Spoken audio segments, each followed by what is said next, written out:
The Winnipeg Jets hockey is officially back, and boy, is it back with a bang. The Winnipeg Jets are 4-0, undefeated to start the 2024-2025 campaign, and there are a lot of reasons for it.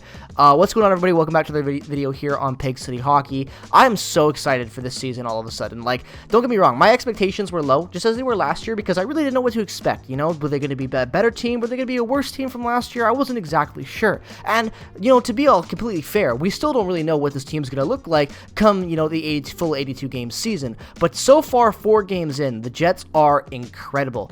In their first game, not only did they dominate the Edmonton Oilers, but they came out and dominated them in the ways that we really needed to see this team dominate, on the power play, on the penalty kill, and they've just been, you know, 5-on-5 as well. And, you know, even though at times 5-on-5 has been a weakness so far this year, nonetheless, they've still stayed on course and are winning hockey games and scoring goals at a record pace, I gotta say, for this club. Like, where we were last year to the goal scoring at times to where we are so far to start this year, it's night and day. Like, this team has been absolutely incredible, led by Kyle Connor and Mark Scheifele, 2 players who haven't had the best 5-on-5 play to start this year, but nonetheless are leading the team because they are that good of players. And even though their chemistry on this 5-on-5 might not be the best at times, they're still that good when you put them on the penalty kill, when you put them on the power play. And yes, I said the penalty kill. Mark Scheifele and Kyle Connor are playing on the penalty kill this year, and they actually look pretty okay on it, to add that as well. Like, this team has been incredible, and I think that, you know, a big reason for this is having a chip on their shoulders. They have something to prove. You know, they got eliminated badly in the first round last year to Colorado, and I think that this team is hungry to show that they are not that same team and that they are not going to have those problems come playoff time. I think this team's sole goal right now is getting to the playoffs and getting out of the first round and showing that they can do that. You know, like obviously, even though the 4-0 season at the start of the year has been incredible, like, without a doubt incredible, there still have been some areas of concern. And even though I say concern, I use that term very loosely because they're still winning hockey games, they're still playing good hockey. It's just areas of improvement that I would like to see this club have.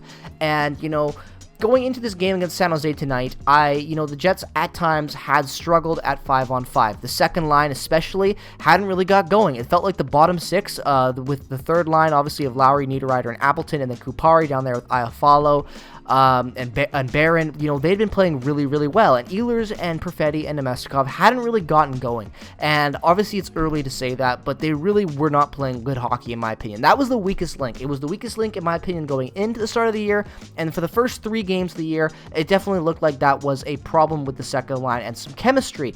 Like, it seemed like a big area of concern. You know, 5-on-5, the Jets were the worst team for expected goals in the NHL coming into the game against San Jose, and, you know, there was a good reason for that. They just did not have good 5-on-5 play, but nonetheless, that seems to be solved over this 8-3 victory, with a lot of power play goals and a lot of 5-on-5 goals tonight over the San Jose Sharks, you know, and I think a lot of credit goes to the new coaching staff, you know.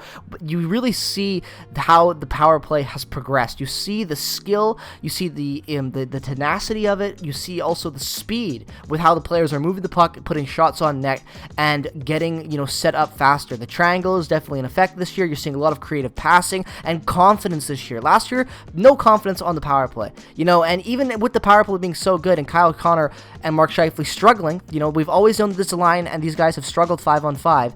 You know, we see that this team is still finding ways to win right now, and that's all that matters. You know, if you're going to have issues like this with your line, with 5-on-5 play at times, you know, and even then, saying 5-on-5 play, they just scored 8 goals, you know, like they were incredible tonight. Like, and the big thing, too, about tonight's game with San Jose, and kind of tying in all the stuff I've talked about over the first 3 games versus now the first complete 4 games, is that the second line got going tonight.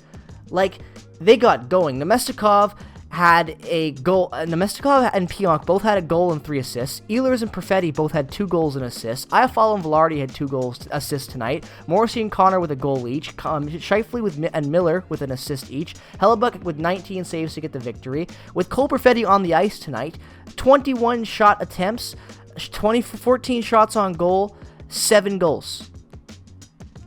Like, that's absolutely insane. Like, they were incredible tonight. Cole Perfetti's line was incredible tonight.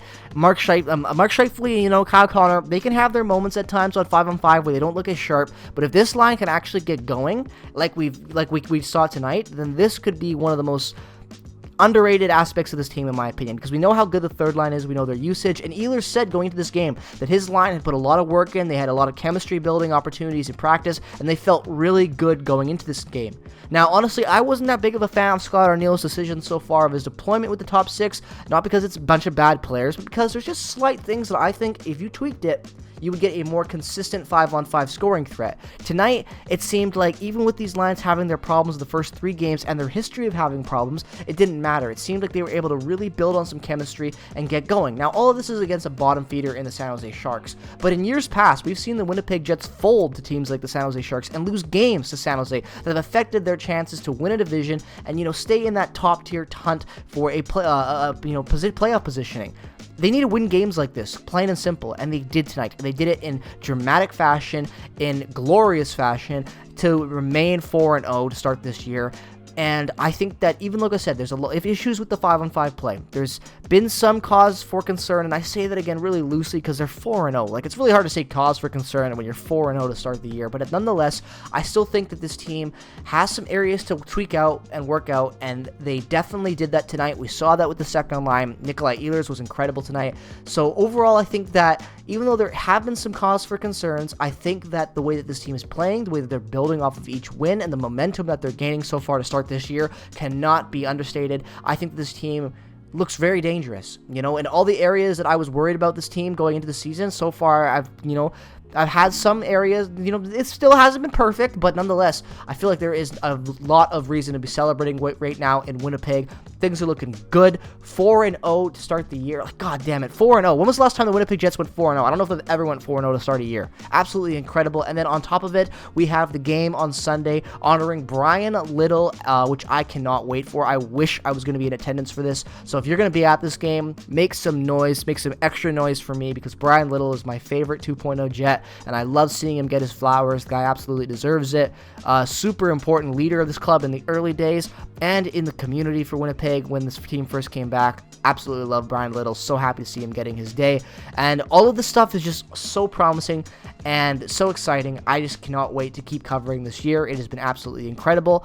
The first 4 games have been a banger, to say the least, and I am so excited to see what else the Jets have in store. I am on the bandwagon. I'm always on the bandwagon. You know that. I say bandwagon like I'm a bandwagon fan, but I'm on the wagon because the Jets are a wagon. Let's just rephrase that a little bit.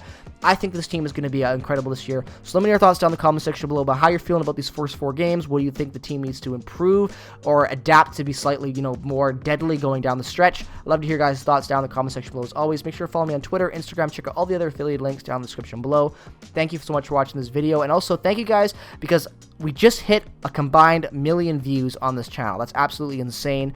I appreciate every single one of you that's ever tuned into a video. Peace and positivity as always. Go Jets, go! And I will see you guys in the next one.